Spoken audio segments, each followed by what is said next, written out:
People was getting robbed. People was getting jacked. People was getting knocked in the head.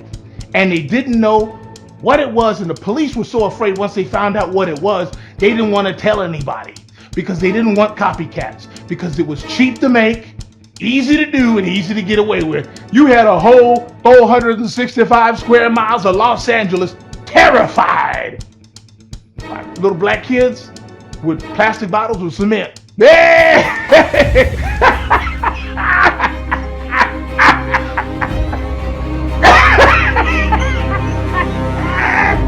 Woo! Man, I'm gonna tell you, man, when I first started, I was a stick-up kid. I learned from some older, wiser dudes that were out there doing the goon hand things, you know. As I'm looking up to them, you know, they've been to the pen, they've been to jail, they've been arrested, they've been to court. I'm like, oh, I need to learn from these guys. Right. Dumb. But that's how you thinking, though. You're a young motherfucking kid. You ain't got no money. You want to get a little hustle. You want to get your little band in your buck, you know. And they were sticking people up. They would take a knife, you know, run up on the motherfucker and put a knife in their back. You know. But the thing about getting stabbed with a knife, them victims fucking remember that shit. And they will press charges on your motherfucking ass. You're coming at them for some temporary money, and you're giving them a permanent injury by stabbing somebody. And they pull a big ass knife out. People get scared to see big ass knife, boy. Yeah. But see, sometimes motherfuckers like, well, you're not gonna stick. He stuck this motherfucker. And the guy's blood come down. Opened the guy's wallet up. He had like $15. Here you done committed this crazy ass thing, gave this guy a permanent injury for $15 because he had credit cards. Rich people didn't carry cash. We learned that one. But anyway, so when that shit was coming up and I saw a couple dudes go to jail behind stabbing somebody, stealing some shit, I was like, okay, I need to figure out something else. One of my older friends, you know, because I used to hang out with the OGs, you know, and they be throwing dice and taking each other's money and shit. And that's where I got into card games. The OG says, yeah, nigga, what you got to do is you got to hit somebody in the head and take their money. That's what you want to do. Get up there with a knockout punch, buy out, you know, you good, you know, hit them on that and then take their money. And the time I was, like 15 years old. Yeah, I was little. I was real skinny and shit. And I didn't have enough knockout power to knock nobody. Long story short, man, I had a thing with a brick on the end of it. You couldn't walk down the street with this motherfucking thing because you look suspicious as shit. Walking down the street with a motherfucking big old brick in your hand, you know, waiting to jack somebody. You know, you couldn't even get close to an ATM like that because motherfuckers would start looking at you and be like this and running away and shit, right? So I saw these construction workers and they was putting this cement into shit and, you know, all this forming and all this stuff. I said, huh. So I took an old pop bottle and I scooped up some of that cement and got it in a little hole and everything, you know, packed it in a pop bottle. And it was a plastic bottle. And I found out how heavy it was. Boom, boom, boom. So I did a little bit more stuff and I found out I grabbed some more stuff off a construction site, piece of rebar, you know, and stuck the rebar down the pipe hole and put some more concrete in there. Concrete was cheap. Concrete used to be like 97 cents a bag. It's a plastic bottle full of concrete with a handle sticking out of it. So that way you could walk down the street and be looked at as friendly. People just see you with a pop bottle. They see, oh, he's got some soda pop. He got some soda pop. You turn around, bam, and knock a motherfucker out, nigga.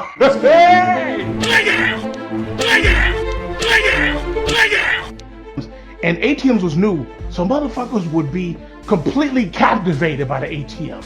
They'd be motherfucking leaned over an ATM like this, pushing buttons and shit, doing all this button pushing, right?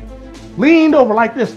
And you could literally damn near walk up behind a motherfucker, stand there, wait for him to pull the money out, get your $1.98, kick your leg up, bah! You look like you're a samurai in the movie, man. Motherfucker falls to the ground. Woo! And you feel good doing that, boy, because I mean, you're talking about you feel powerful, man. You walked up to a motherfucker, you hit them with the motherfucking $1.98. Wow! And we got to the point we was motherfucking having contests doing this shit, man. We would sometimes you hit the motherfucker, they bounce up, they fall back. I mean, motherfuckers get hit, bam! You know, but when you was hitting somebody in the head, you're respecting your victim as a man, you know, because you know you don't want to walk up to a guy and have him punk out. I'm gonna hit you with this. Oh no, please, take my wallet. You don't want that. Because when his friends ask him, he's gonna be, what happened? Oh, he scared me and I put my wallet out. And then he's got bitch status his whole life. Everybody gonna tell you the time that nigga took your money and you gave it to him. Ha ha ha ha. But if you get knocked the fuck out, you wake up in the ambulance with a chance, bottle shaking over your head and shit. You know, you don't know what happened. When you tell people the story, they say, oh, that's fucked up. What happened? Oh yeah, he hit me with something. I don't know. He got knocked out. He don't lose no man points like that. So when you rob a motherfucker like that, and then when it comes time to testify, sometimes the motherfuckers don't want, hell no, it's okay, you know. When the old Bank of America versatellers used to give you the money, it would make a noise. It would be like going, doo, doo, doo, doo, and this little door would open up with your money in there. What was cool, because if you hiding in the bushes, waiting to jack a motherfucker, that buzzer would go, beep, beep, beep. And that boy, that was like when you running a trap thing. You head out with $1.98, you doing like this, boy. You run right up there and you do, bow, and somebody get hit, go down, the door is open, you smash that money, you feel like a king walking out that motherfucker. You're like, oh yeah. There is no greater joy than that. And people don't understand it. Oh, this means, but when you're doing it, you get this joy out of it. Because you accomplish your mission. You walked up there, you busted a motherfucker in his head, and you got a reward for it. You got rewarded for busting a motherfucker in the head. There was no better joy than that. That was a good life. That was a damn good life. And I shouldn't be glorifying this shit. But I start getting happy even thinking about it, because a lot of happy memories, man. Jacking people with $1.98. The thing about the $1.98, we terrorized the whole motherfucking city.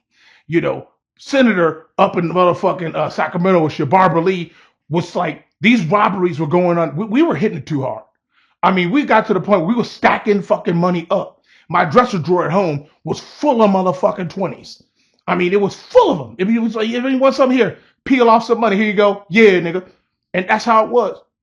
So the crazy part about it was the senator wanted to close ATMs down from 10 o'clock to 6 o'clock in the morning, because that's when we was really hitting them hard.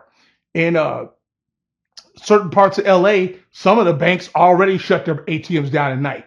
You know, and so it was like we had to kind of lay off it, you know, for a little bit. But the funny thing is when one of us got caught, I ended up wearing bracelets and got a wristband that night. So what happened was, the cool part about it was, when I threw that bottle off to the side when I was running, when the cops showed up, they thought I had a pistol. They motherfucker thought I pistol whipped this motherfucker at the ATM. Because the guy described, oh, he hit me with something hard, something like metal. Here you go, the pistol. Yeah, pistol. What did it look like? I don't know. It was black. Oh, so these cops combed the motherfucking area. They all over the motherfucking thing, looking over here, looking over. They looking for a gun. They looking for a gun. I ain't got no gun, nigga. They went over the $1.98 laying there right next to the dumpster. They went over it several different times. They looked over here. They saw the $1.98 and kept moving. They looking for a gun. They got flashlights. They came by with the motherfucking spotlight. They had the motherfucking night sun off the goddamn helicopter go, because they want to find this guy. Got to find the gun. Got to find the gun, because they didn't have cameras on the ATMs back then.